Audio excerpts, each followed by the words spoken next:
Welcome back to this week's episode of the Campfire Series podcast. Today is Thursday, July 23rd, 2020.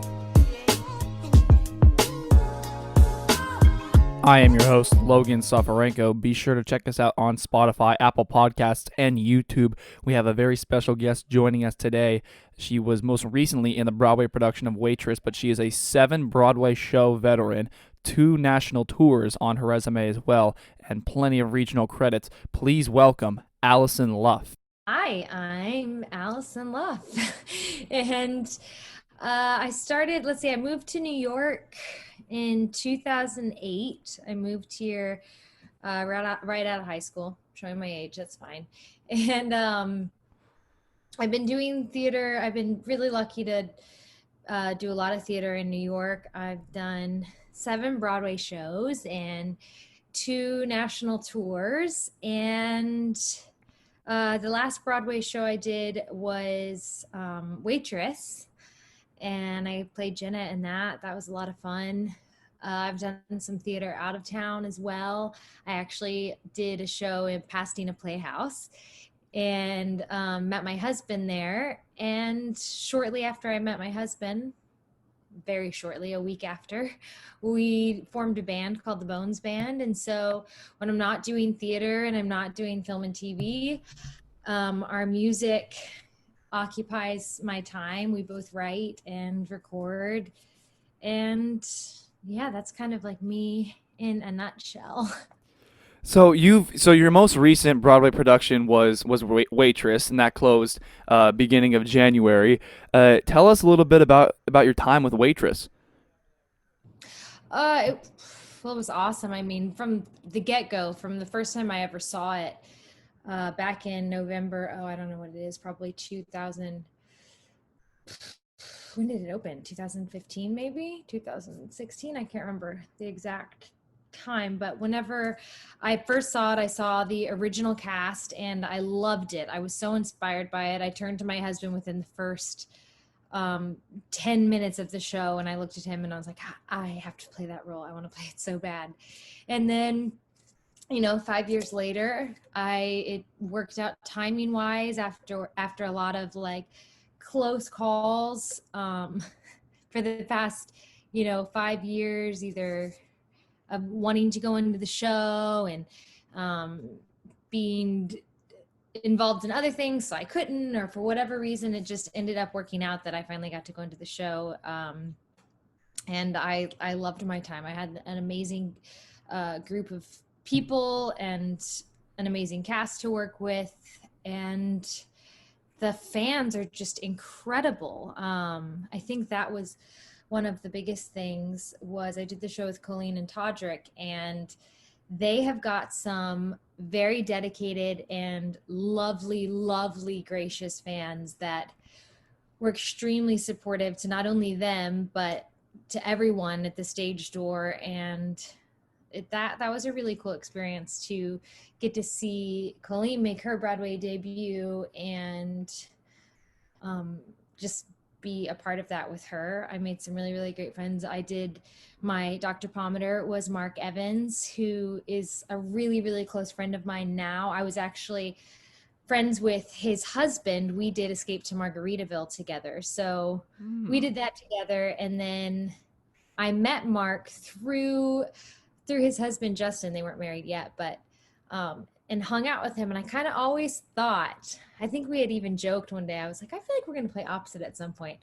And then a year later, we're, doing Waitress together, which is cool. And we also have a very weird connection of, he's done Wicked, I've done Wicked, and also Ghost. So I was in the original Broadway production of Ghost, and he was the first replacement for Sam. He replaced Richard Fleischman as Sam on the West End. So we also have this really kind of weird connection that goes back it was 8 years ago. So even though we had never, I think we met in London briefly because the cast was there seeing the show, and he was there trailing because he was going to go in a couple weeks. So I might have met him that night, but I have no we don't like have remember specifics. No, absolutely. You said that there's a really strong fan base for Waitress, and a lot of exposure comes with that. Also, your face. I believe, if I'm not mistaken, you were the face of the playbill. Uh, what was that like, having that exposure as an actress in the show? It's a cool memento. It's obviously it's really cool, but you don't you're not doing it for that. Obviously, that's something that's more it's almost more, it's important to you, but it's almost more important it is to um your it's it's like a souvenir in a way. It's really, I don't take it for granted, for sure, because I actually didn't have my own playbill for a very, very long time. So it was actually really weird signing other girls' faces. And I signed Shoshana Bean's face for a long time because she did it right before me. um, but then when mine came out, it was really surreal and really cool. I think mainly because I wanted to play the role for so long and I loved the role so much. But I honestly think I, of course, got a kick out of it and I thought it was very cool. But, you know, um, my family probably thought it was even cooler. It's definitely one that goes in the scrapbook, that's for sure. Absolutely. So, kind of backtracking throughout your career a little bit. You said you were the original leading woman in Escape to Margaritaville. Uh, Mhm. I saw that show in Los Angeles right before before coronavirus shut everything down. So I saw the tour. But tell us a little bit about your time with Escape to Margaritaville, because it's such a unique show. Oh my God. Well, I have to say, I probably it was the closest. I've been with some amazing cast before. Ghost was a really close cast. We were all really tight knit. Of course, any touring cast, Mamma Mia or Wicked, you get really close touring. But I have never been so close with a cast as I was with Escape to Margaritaville. We are still on a group thread. I mean, I could pull up my phone and show you that we were all texting yesterday. I mean, we are all very, very, very close. It was a really special experience and one that I think surprised us all for being so special. Sorry. Oh, don't worry. Um, but it, I used to call it romantic. It's a rom com musical, and I became. I mean that was kind of what I took from it the most was I became really, really, really close with everyone, and it's so easy to look at that show and say, oh well, it's fluff. It's just it's not, it doesn't have depth. But I think the thing that made that show heartfelt was um, actually my mother-in-law said it best. She saw the show I don't know how many times, but one night she told me after the show, she was like, I feel like I know all these characters, like I'm friends with all these characters. And I think that's something really, really special about it that audiences could relate to is you're not going to watch Hamlet. You're going to watch these people and how they interact with each other and how they're so different. And I think that that was a really cool thing that I took away from it was if we can make these people if we can make people believe that they're friends with all these people, that's a really cool thing to do at the end of the day. When most people see Broadway shows that are inspired by the stories of singers like Tina Turner or Donna Summer, or those kind of ones that where it's like kind of their story of their life, you look at Escape to Margaritaville and it's rather a story, with like a separate plot that just incorporate Jimmy Buffett's music, which I that's what I loved about that show. And with that, what was it like? Obviously, I would assume you met Jimmy Buffett in casting, and also he came on stage probably after the curtain call. What was it like being in the presence of Jimmy Buffett? Oh, he's exactly who you think he is. He's awesome. He's rad. I got the opportunity to perform with him several times and every time was amazing. He's very, very, very generous man and a very, very gracious man. And what I think that people don't know about him is that he's been a musical theater fan forever. I think a lot of people, when Escape to Margaritaville came to Broadway, people were kind of like, what is this guy doing? Is this a different world? Why is he here? But he's been a musical theater fan since he was a child. I mean, he grew up seeing his mother taking him to shows, touring shows in Louisiana and going to the theater. He's a huge diehard musical theater fan, and this was his dream as well as everybody who's doing it. But this is a really really big dream for him, and he's just a really cool guy. I mean, any opportunity, anytime that he never took for granted a moment to connect with his audience and his fan base. And he's huge, He anytime he was at the show, he would always come on stage and sing. And that was a lot. He would come after curtain call and sing with the cast a lot. And the audience would get such a kick out of it. And then all of a sudden he'd be like, I'm having a talk back. And he would talk with people. And he's just he's a down-to-earth guy, and loves to give people a platform to also share their music. He's a really big fan of my husband and I's music, and is a big supporter of our band. And yeah, it was cool to sing with him for sure. That was like a Pentry moment. That's pretty terrific that he's a supporter of you and your husband's music. That's pretty awesome. But I asked an actor who I interviewed a couple weeks ago who performed Tootsie in the Marquee Theater, and Escape to Margaritaville was also in the Marquee Theater. And I'm asking you the same question. It's the only hotel, or it's the only theater right now that is in on the third floor of a hotel. Does it ever occur to you that you're in a big hotel, or is it just like, oh, it's just a theater? We don't really pay attention to that as much. Yes and no. You know, so like I said, I've been in 7 Broadway shows, and all of them have been in different theaters. I've never performed in the same theater, which is cool. So there's something, every theater in New York has its quirks and has its charms. I mean, whether you're in a shoebox dressing room and it's a Broadway theater and you think it's going to be glamorous, and it's like this tiny place with like a ceiling that looks 100 something years old, or you're in this hotel that's kind of, you know when I first found out we were going in there, I was thinking, wow, that's a really, really, really big space. But when you get down to it, I think the cool thing about theater is you can do it anywhere. You can make theater happen anywhere. And your job is to make people forget that they're in a hotel and forget that they came up to the third floor of the Marriott Marquis and that they're in Times Square and doing the show. And I mean, I never felt, different in that regard.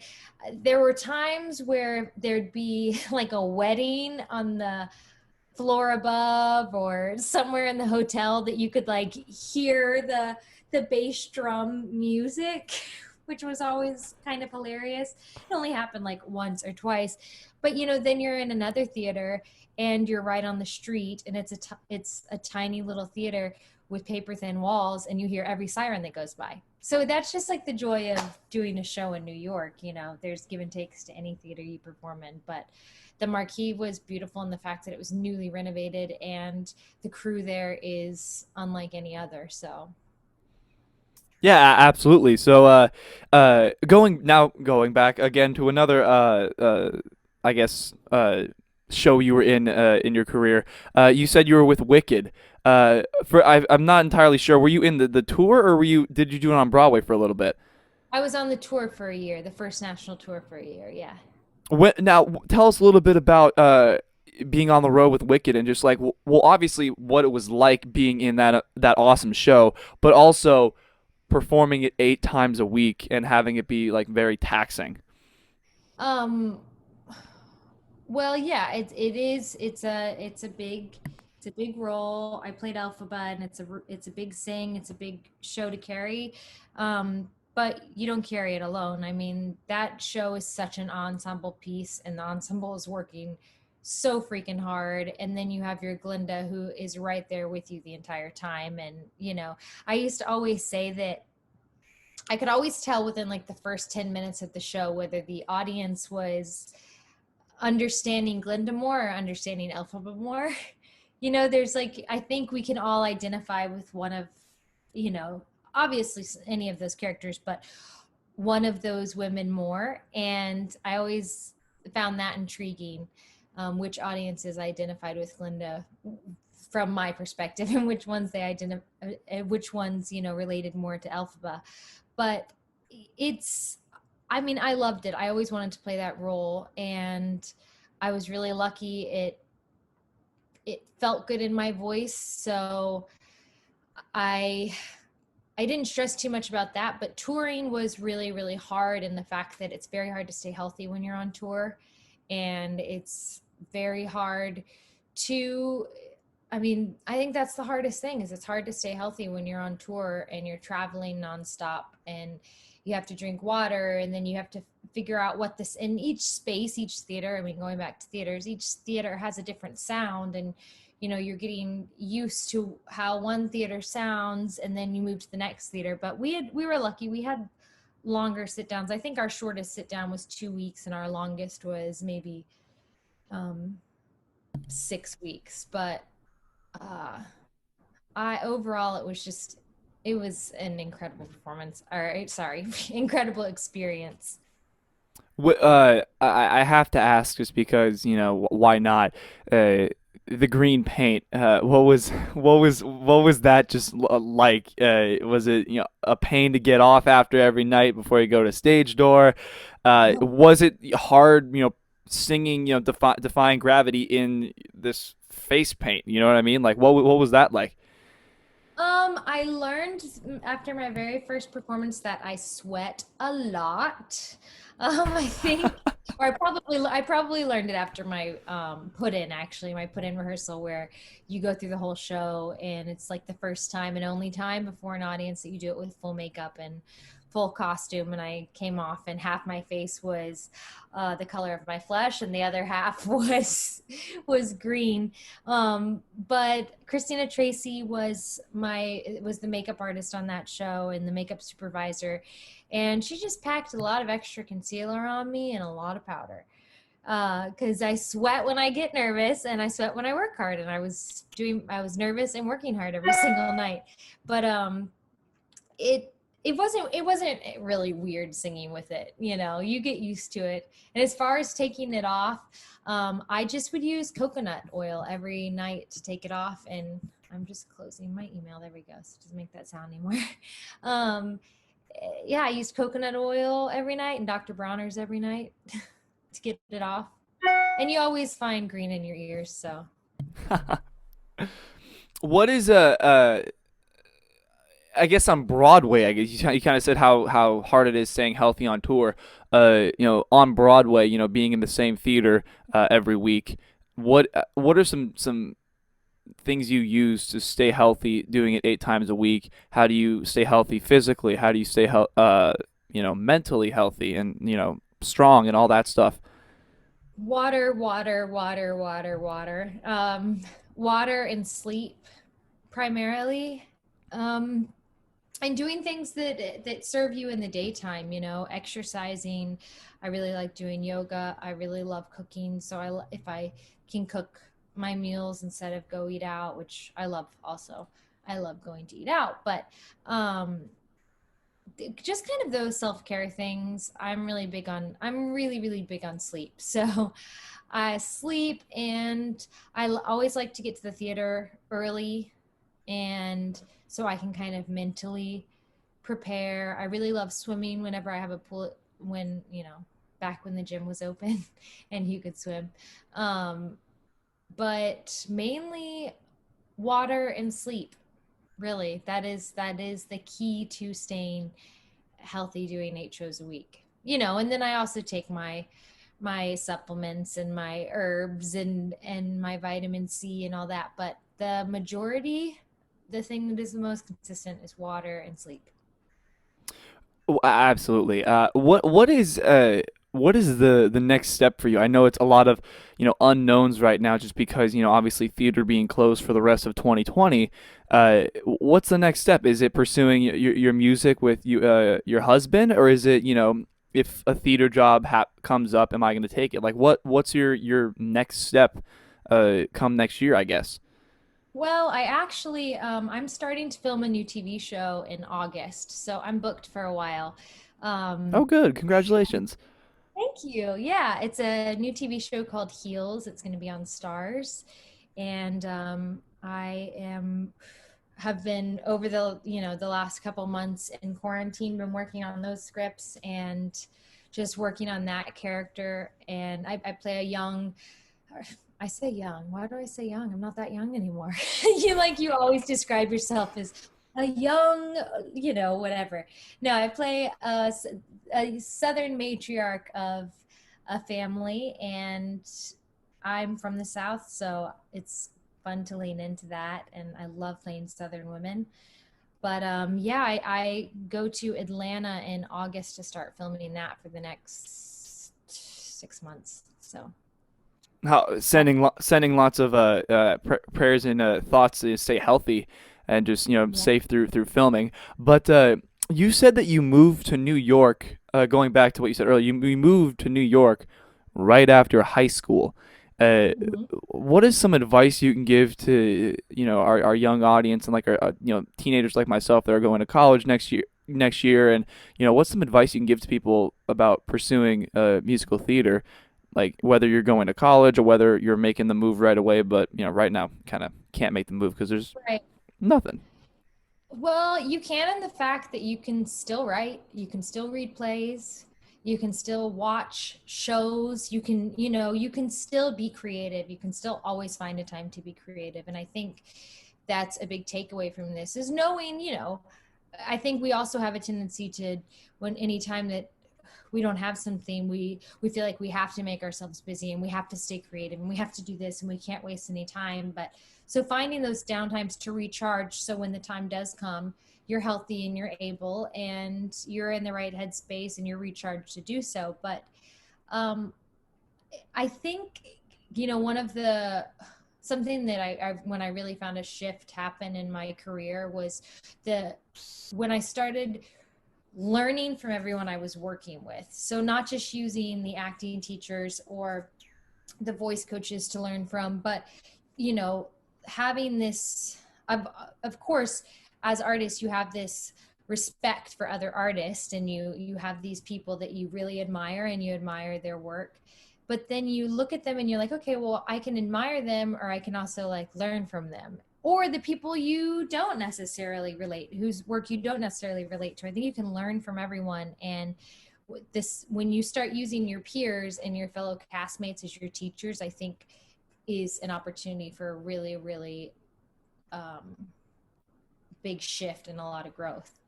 And so I guess my main advice would be, you're when you go to school, your professors are not the only teachers in the room. Like you can learn from every single peer that you are working with. And that and own what you do really really well and lean into that.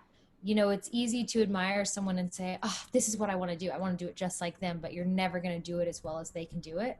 So figure out what you do really well, and then you will excel at it and nobody else will do it as well as you can because it's your thing. So I think just try to work on owning yourself and know that you'll never ever actually get there. There's always going to be someone ahead of you and there's always going to be someone behind you and there's always some place to go. And if you feel like you've ever actually made it or figured it out, you haven't. Like the work is always there's always work to be done, you know. And I you have to fall in love with the work. You have to love the work or it's, you have got to write. could not have been said any better. One last thing before we wrap up. For before you really book in New York City, some people like obviously struggle because living in New York is not easy because it's expensive. What are some tips you can give to people who are wanting to live in New York City and actually being able to make sure you're living in New York City? Save, save, save, save, save. you know, and get creative. Learn how to cook. It's really fun to learn how to cook. It's also really, really good for you. And be inventive, don't it's really easy to feel like, oh, I need this though. I really need this new audition dress. I really need this I really need this new pair of dance shoes in order to look like I'm ready, and of course you want to go into an audition room confident and feeling confident, but at the end of the day, the proof is in the pudding. Just work your butt off. And sometimes that means having a side job. I was a nanny for a while. I also had a lot of support from my family and friends going to New York. All the support you can imagine, but financially I moved there completely independent, and I saved up. That's how I did it. And when I got here, I knew, okay, well, you got to be frugal sometimes. And it should be easy when you're in New York doing what you want to do. Like the struggle, there should be enjoyment in the struggle. And if there's not, then it's probably not the profession for you, because even after you do a Broadway show or 7 Broadway shows, sometimes there's still a struggle, and sometimes you still are worried about money or the next job or this or that. So I think, again, falling in love with the work and falling in love with the struggle. Yeah, oh, yeah, absolutely. I think everything you said is information we really could use right now, in times like this. But thank you so much for coming on. I wish I could keep you on for a long time, but thank you so much for taking some time out of your day and coming on the show. I'll let you know when it's live, and sending lots of love and thoughts as you head out in August, and just to enjoy yourself right now. Just really appreciate you coming on. Of course. Thanks for having me. Yeah, absolutely. I look forward to listening. Absolutely. I'll shoot you over an email once it's all finished up. Okay, sounds good. Absolutely. Well, it was nice meeting you as well. Nice to meet you as well. All right. Take care. Take care.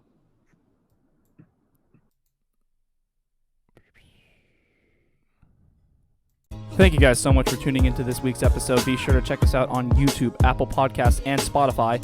Follow us on Instagram at Campfire Series Podcast for awesome updates and just a good time. We'll see you next week. I'm Logan Soforenko, signing off.